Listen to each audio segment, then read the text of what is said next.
Hi, I'm Professor Mike Strahan, the librarian for the School of Clinical Sciences here at Northern Michigan University, and also the nursing librarian.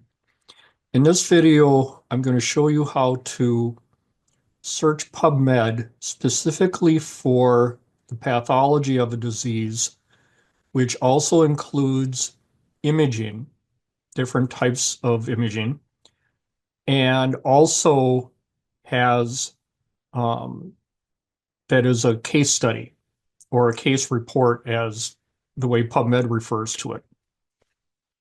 So let's start off from the library guide that I have for the program. This is linked from inside Educat. Definitely bookmark it. You'll keep coming back to it. We click on Find Articles, and it's critical you search PubMed using our link because we have a partnership which will show all of our holdings connected with their indexing of articles. So we click on PubMed.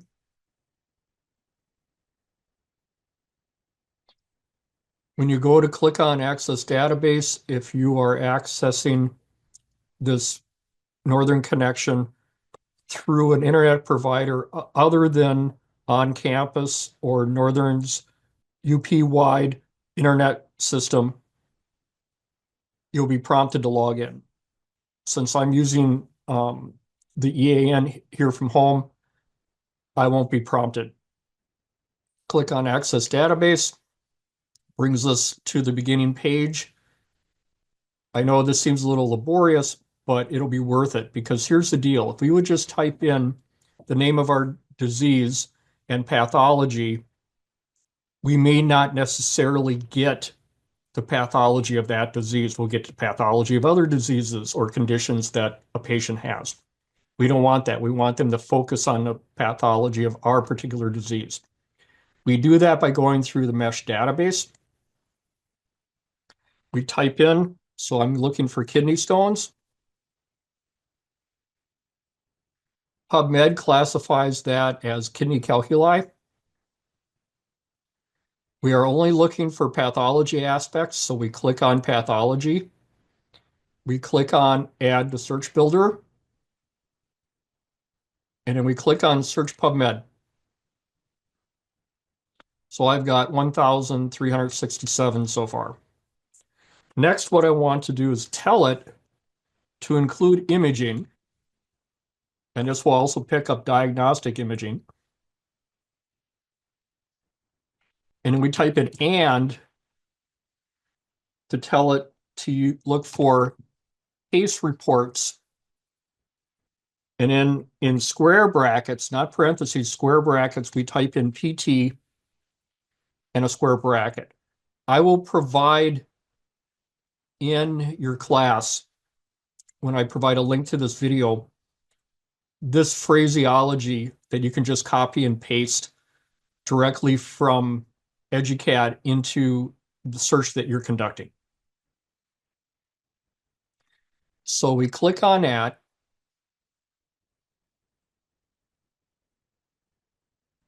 And I've got 63. Now, if this is the first time you're coming into this, the default is best match. Best match is fine, but if you're only looking for articles published in the last 5 years, your best match is like the third one here, an article that was published nearly 20 years ago. That's not really going to work for you. So here's some things that I'd suggest that we do. Let's click on 5 years. So I only want articles that are 5 years or older. And looks like that's only yielding a couple articles. We only need one, so we're fine there. If you come up with zero, I would say to tell it to clear out that filter. And instead, we'll just look at the 63 that are here. We'll change this from best match to publication date. Most recent you would think would be the most recently published articles, but it's not. It's the most recently added entries into the database. Change it to publication date. I've still got my 63, but now I've got 2024. What I also wish to look at here is keep in mind there's non-English articles in here. There is also non-human articles that are indexed because this is a medical and biomedical database. So if we click on additional filters, let's click on English and let's click on humans. That cut down like 10 or so results. I've still got my initial ones I had here. You don't necessarily have to look for those that say free PMC, but that's your prerogative. For those that don't say free PMC, remember you're using our link, Northern Library's link. So we'll click on this title. This is an article that was published a year ago, actually more about 6 or 8 months ago. And if I want to look at this, it gives us an abstract, a summary that's talking about this article. It tells me this is a case report. It also tells me it's picking up our pathology, and it's also picking up diagnostic imaging. So that'll work for us. I know you want to click on the publisher, but if you do that, it won't recognize you as being part of Northern. Instead, click on the Northern logo. It reruns the search through our OneSearch product. Always look for more of the name of a publisher, like Sage or Elsevier or Wiley. Choose those first before you choose a database. In this case, I'm going to click on the link for Sage.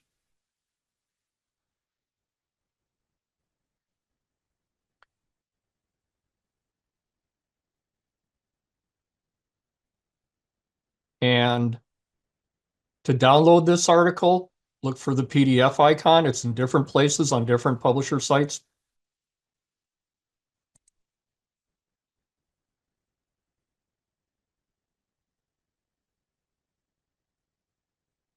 And then we want to download this article. And I have a folder on my desktop that I saved just for this exact reason. I have my software automatically configured to open this up in Adobe Reader. And then from here, I can go to the menu. I can do Save As. I will tell it to go to my desktop. I actually have a folder called RAD in there. It's a really long title, so I think what I'm going to do instead is just take the first few words after that author,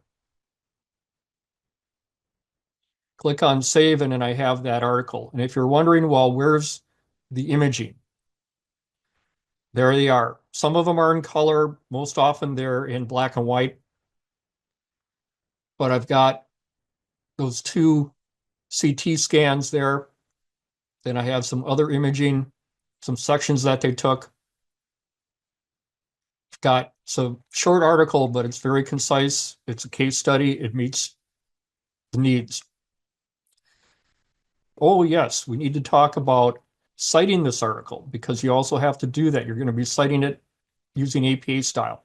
So let's go back to PubMed, click on the CITE tool, make sure it says APA. If it doesn't, change it, click on the drop arrow and change it to APA. Copy this entry and then either paste it directly into your paper or email it to yourself or something along those lines, just so you don't have to come back to the article. Note that this is not exact APA compliance. They reproduce the title capitalization the way it appears in the article. And so you'll need to change that. And you also need to change the capitalization in the journal title. For some reason, they use lowercase for the journal title. You'll need to capitalize all significant words. But the rest of it is spot on. If you have any questions, please do not hesitate to contact me. There's a variety of ways to do that on the CLS guide. You can email me. I'm currently offline because I'm doing this recording later. If I do have available for chat, it'll be on here. And thank you. Bye.